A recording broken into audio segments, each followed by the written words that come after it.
رب العالمين اللهم صل وسلم وبارك على نبينا وحبيبنا محمد وعلى آله وصحبه أجمعين وبعد. Inshallah, today I will speak of Surat At-Tawbah. It's the final one of these Surat At-Tawbah, of the 7 long ones. We'll enter a different category tomorrow, inshallah.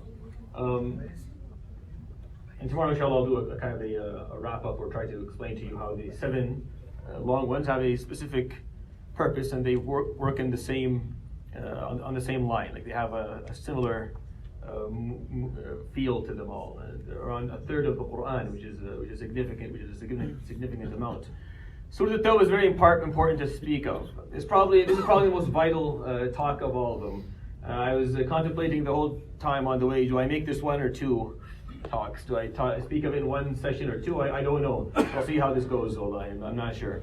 The reason being, it's one of the most controversial surahs in the Quran, not because of anything that is unclear within it, but it's just because we don't really understand it very well. We don't really read it, which is very frustrating to me. When I hear people misquote the surah, it makes me physically ill because it tells me how they know nothing about the Quran. And when the Muslims kind of take it, it makes me even more ill because it tells me that the Muslims know nothing about the Quran. They haven't really read the surah to understand it.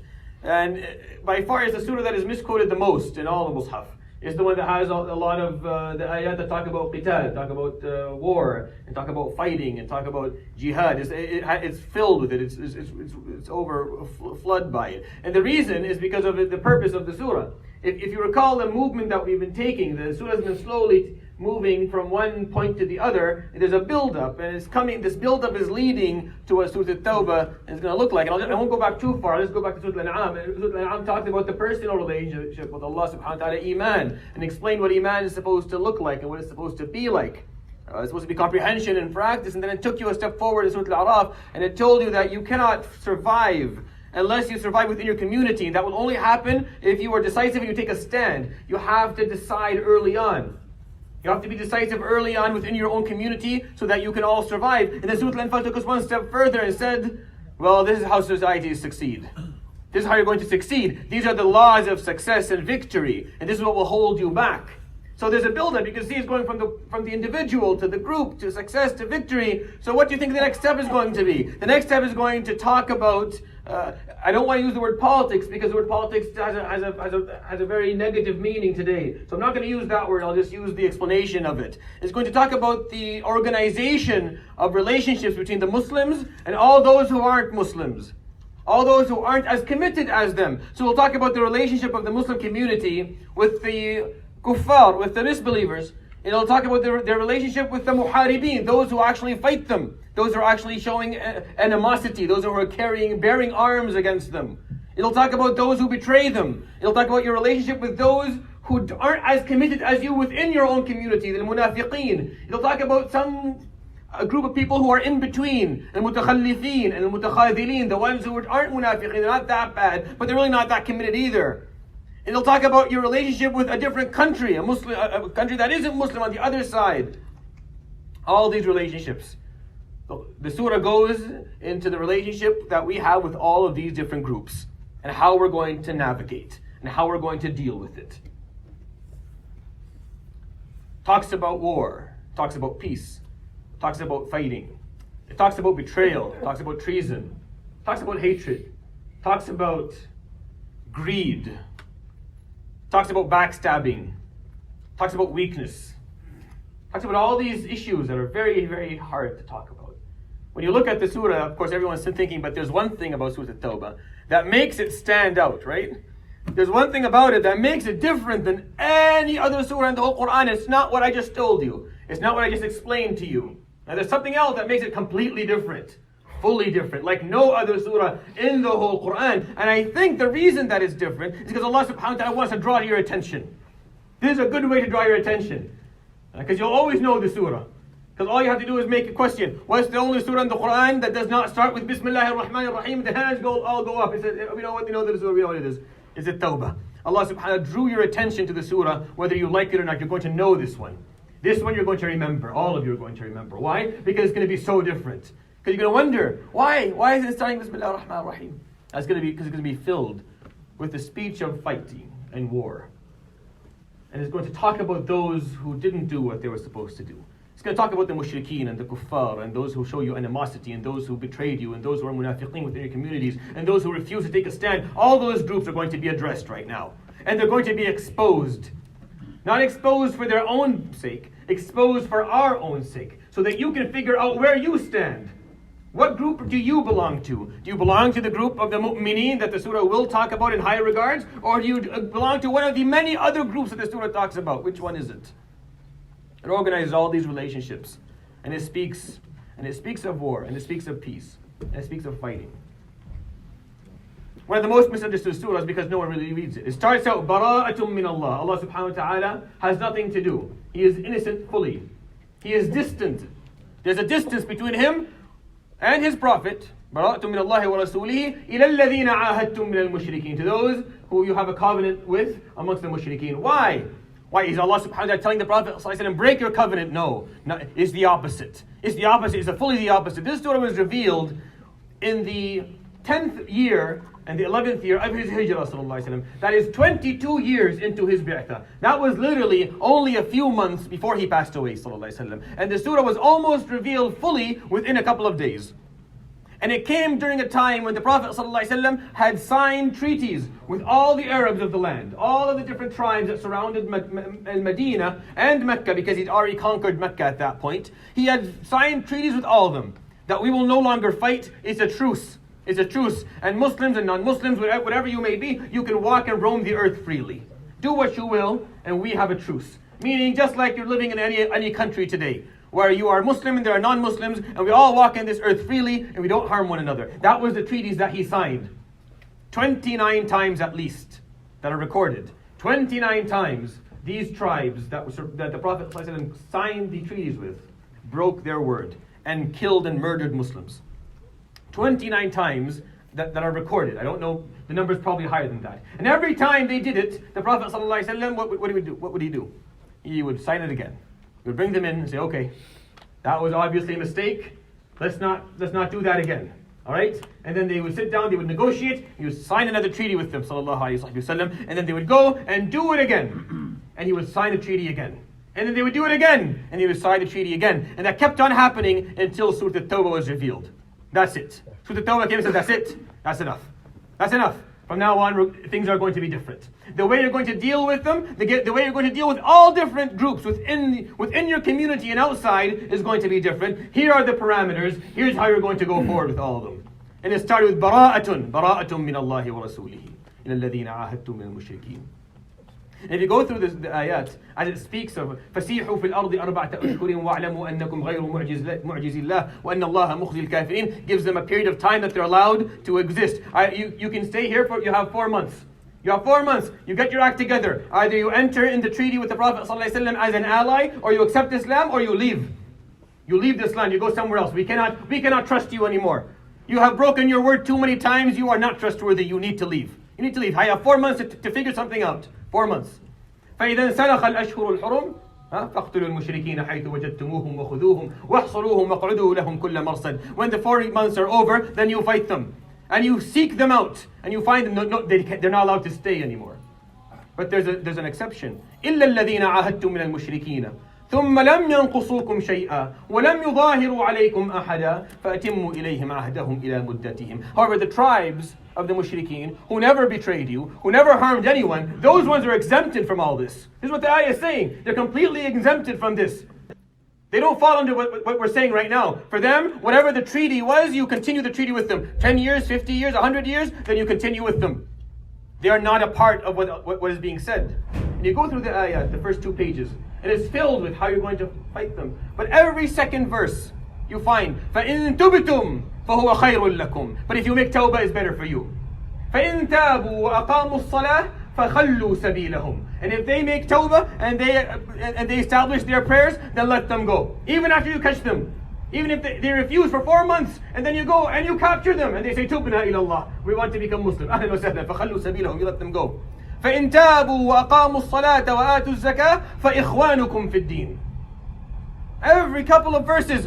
But if they make tawbah, it's okay then. If they make tawbah, it's okay. Khalas. If they make tawbah, if they repent, if they change their ways, then let them go. Every couple of verses. The ayah says, كيف يكون للمشركين عهد عند الله وعند المسجد الحرام. How are you going to continue your covenant with them when they have broken this covenant time after time after time? The ayah says, فَمَا اسْتَقَامُوا لَكُمْ. They were not honest with you. They were not proper with you. They didn't deal with you properly. What do? فَاسْتَقِيمُوا لَهُمْ. But you be honest with them. You sign a covenant, you continue it with them till the end. They weren't with you, but they started. No, so it doesn't matter. A Muslim, when he says something, he sticks to his word. I agreed with you that we would have a truce. We're going to have a truce. Even if you break, we're going to have a truce. That's why it wasn't broken in a day. They were given 4 months. 4 whole months. The ayah after, قَاتِلُوهُمْ يُعَذِّبُهُمُ اللَّهُ بِأَيْدِيكُمْ وَيُخْزِهِمْ وَيَنْصُرْكُمْ عَلَيْهِمْ. And then وَيَتُوبُ اللَّهُ عَلَى مَنْ يَشَاءُ. And Allah subhanahu wa ta'ala will grant tawbah to whom He wants. After He said, fight them and remove them. Every second ayah, وَيَتُوبُ اللَّهُ فَإِن تَابُوا. All they have to do is come back. The surah actually, when you study the meaning, is the most merciful surah you'll find in the Quran. It is the most merciful. It really is. For those who understand history a bit, and politics just a little bit, and warfare and armies just a little bit, not a lot, just a little bit, and reads what the Quran is saying and how they're going to deal with the people who keep on breaking their covenants and harming Muslims, what you will stand and say, subhanallah. This level of rahmah that the Quran is showing them is unparalleled. It's unparalleled. Every second ayah, just all they have to do is just change their ways, just for a moment. But then it says, أَلَا تُقَاتِلُونَ قَوْمًا نَكَثُوا أَيْمَانَهُم. As Muslims, what are you going to do? Are you too cowardly to fight those who have continuously, time after time, breaking their words? وَهَمُّوا بِإِخْرَاجِ الرَّسُولِ. Trying to kill the Prophet ﷺ and remove him from his city. You shouldn't be. You shouldn't be. And all the surah does is shows you what the mushrikeen were doing. The mushrikeen as in the ones who were fighting you. As in the ones who bear arms against the Muslims. Because the surah already exempted those who didn't do anything. Right at the beginning it exempted them. إِلَّا الَّذِينَ عَاهَدْتُمْ. Those who did nothing, they're fine. They're not a part of what's being said. And then it talks about the munafiqeen. Ayah after ayah speaks of the munafiqeen and what they do. And how they behave. لَيَقُولُنَّ إِنَّمَا كُنَّا نَخُوضُ وَنَلْعَبُ. They mock the deen, and then when you ask them, they say we were playing around. We didn't. قُلْ أَبِاللَّهِ وَآيَاتِهِ وَرَسُولِهِ كُنْتُمْ تَسْتَهْزِئُونَ. Why did you think that Allah and His Prophet and the Quran was a joke to begin with, for you to be saying we're playing? When it came to those who were spending their money for the sake of Allah subhanahu wa ta'ala, they make fun of them. الَّذِينَ يَلْمِزُونَ الْمُطَّوِّعِينَ مِنَ الْمُؤْمِنِينَ فِي الصَّدَقَاتِ وَالَّذِينَ لَا يَجِدُونَ إِلَّا جُهْدَهُمْ فَيَسْخَرُونَ مِنْهُمْ سَخِرَ اللَّهُ مِنْهُمْ. They mock all those who have nothing to offer. They're too weak. They have nothing. They break their word every single time. وَمِنْهُمْ مَنْ عَاهَدَ اللَّهِ لَإِنْ آتَانَا مِنْ فَضْلِهِ لَنَصَّدَّقَنَّ. They gave a covenant. Ya Rabb, when you give us money, we will spend it for your pleasure. فَلَمَّا آتَاهُمْ مِنْ فَضْلِهِ بَخِلُوا بِهِ. When they were given, they didn't spend it. They refused. They refused. And the surah talks about the munafiqeen and their behaviors and how they stood back. And then it talks about mutakhadilin, which is a group of people between the munafiq and the mu'min. Those who are not clearly munafiqeen, but on the same page, they're really not doing what the Muslims are doing either. They're not standing there. فَرِحَ الْمُخَلَّفُونَ بِمَقَعَدِهِمْ خِلَافَ رَسُولِ اللَّهِ. Those who stayed back the day, Surat At-Tawbah is talking about, it brings the whole concept between two incidents. The incident of the betrayal of all the tribes I just talked to you about, and the incident of Ghazwat Tabuk, when the Prophet ﷺ had to march north, where there was an army waiting for them, a Roman army that was waiting for them. After Mu'tah they wanted to fight again. So the Prophet ﷺ in the middle of August said, we have to march north 1,000 kilometers. And it was hard, it was hot, and they were poor and they had nothing. And a lot of people had problems with that. So the mukhallafun, they weren't really munafiqeen, they just tried to find ways to justify not leaving. So فرح المخلفون, they were happy that they got to sit behind and not go. وقالوا لا تنفروا في الحر. And they said, don't go fight, it's too hot. قل نار جهنم أشد حرا. Tell them the hellfire is hotter. The hellfire is hotter. It speaks of the mukhallafin. رضوا بأن يكونوا مع الخوالف. They accepted to be with those who stayed behind. And when you look at the concept in the Quran, what it's trying to say, It's talking about the mushrikeen, it's talking about the mutakhadirin, it's talking about the munafiqeen, the hypocrites, the mushriks, the enemies, all these people, the mu'mins. But the surah is called At-Tawbah. Never forget what the surah is called. Yes, it didn't begin with Bismillah ar-Rahman ar-Rahim, and it began immediately speaking of war, speaking of fighting back, speaking of standing the ground. But it's called At-Tawbah. Why? Because everyone must perform Tawbah. Everyone. From the mushrik to the mu'min, we all must perform Tawbah. All of us. That's why you go through the surah that has the word Tawbah in it the most is this one. And it ends like that as well. In the middle of it, there's a few interesting points. There's an ayah that I have to bring up. I have to bring it up because it's important that you understand.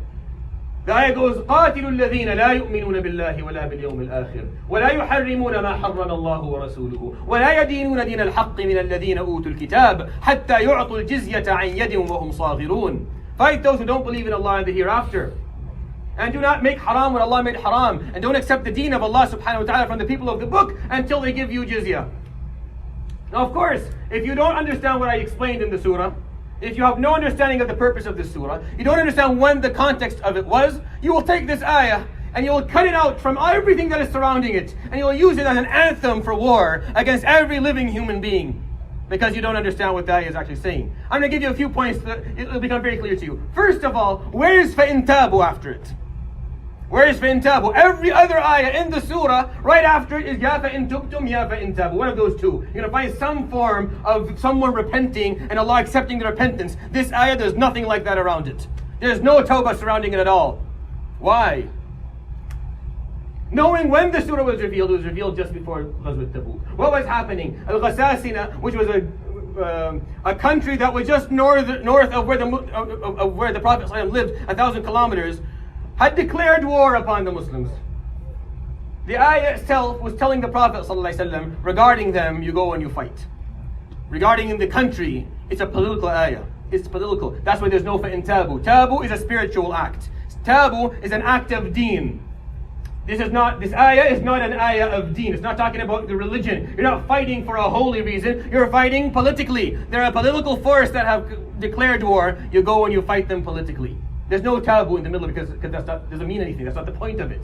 It's not about tawbah. It's about two countries establishing boundaries. Establishing this is where we draw the line. You don't come down here. You don't threaten us. And that's what happened. The Prophet ﷺ marched upward north, and once he arrived there, they were too scared and they ran away, and no fight actually happened that day. This ayah is the number one most misused, most misquoted ayah in the whole Quran by far, by a margin. Why? Because those who misquote have no idea. They know nothing about Surat At-Tawbah. They know nothing about the context of when it was revealed, or why it was revealed, or what was it here to teach to begin with. So it's easy. What hurts me is that the Muslims don't know either. What hurts me is a Muslim who's reading the surah doesn't know either. They look, I have no idea. Why is he saying this, subhanahu wa ta'ala? Tell us why. What do you mean, why is he saying this? It's your book, you should know more, you should know. You're going to let someone from a different faith come and tell you that your book says this and you have no idea, no way to answer, because you don't understand what it's actually teaching. So the Tawbah is a simple surah, it really is. It's very easy. There's really no complication to it. It's the easiest surah to do tafseer for. And it's actually very uplifting because the level of rahmah. It talks of the mercy of the Prophet ﷺ. Time after time, they hurt him. وَمِنْهُمُ الَّذِينَ يُؤْذُونَ النَّبِيِّ وَيَقُولُونَ هُوَ أُذُنٌ. They come and they say mean things to him. And they say he listens, he doesn't say anything. When we say these mean things, when we curse him and the Muslims to his face, he never says anything back. هُوَ أُذُنٌ. He listens. قُلْ أُذُنُ خَيْرٍ لَكُمْ. Yes, he has an udhun of khayr. He listens nicely. It doesn't mean it's okay. He would never respond negatively, alayhi salatu wasalam. When they would do all this, when all these people would hold back and do these bad things, all the munafiqeen and mutakhadirin and mutakhallifin, he would make istighfar lahum. The surah would come and say, istaghfir lahum, aw la tastaghfir lahum. In tastaghfir lahum 70 marratan falan yaghfir Allahu lahum. Doesn't matter, make as many istighfar as you want for them. We're not going to forgive them. When they died, when Abdullah ibn Ubay ibn Salul, the man who spoke ill of his own wife, والسلام, and said she did fahisha, this man who worked against the Prophet ﷺ, from the moment he entered Medina to the moment that he died, when he died, the Prophet ﷺ stood and prayed janazah for him. He prayed the janazah prayer for him. Umar ibn Khattab lost his mind. What are you doing, ya Rasulullah? قال كذا وفعل كذا وعمل. Don't you remember? He said this and he did this and he acted like this. دعني يا عمر. No, let me. Maybe Allah subhanahu wa ta'ala grants him forgiveness, and Allah subhanahu wa ta'ala let him do it. And after he did it, sallallahu alayhi wa sallam, the ayah came and said, وَلَا تُصَلِّ عَلَىٰ أَحَدٍ مِّنْهُمْ مَاتَ أَبَدًا. The munafiqeen from now on, you never pray, you never do janazah prayers for them. So he never did. But it could have come before he did it, alayhi salatu wasalam. But no, the point was for you to see that he was not bloodthirsty, alayhi salatu wasalam. Neither is the deen that you carry. It's not bloodthirsty, it's not looking for a fight. Another question, all the ayat that talk about the munafiqeen and the mutakhadhilin and mutakhallifin, all the groups of people who stayed back and didn't go with you. But where is the ayat of war against them? What do we do with them? Do we expose them? No. Do we fight them? No. What do we do? Nothing really. Nothing. We just beware so we not be like them. That's all. All that we have to do is be aware so we don't do what they did. But nowhere in the surah does it tell us how we're supposed to deal with them in an aggressive way. Nowhere at all. It's the opposite. It's the full opposite. It's very interesting. Well, it's a very deep concept to understand in the surah itself. The surah ends with the story of Tawbah. Or I think are we out of time? What time is it? 10? Okay. We'll end with that inshallah. Tomorrow I will continue inshallah the end of Surat At-Tawbah and talk about Surah At-Tawbah. Subhanakallah bihamdik, shalla la ilaha illa anta astaghfiruka wa atubu ilayk. Wa sallallahu ala sayyidina Muhammadin wa ala alihi wa sahbihi ajma'in. Jazakumullah khair.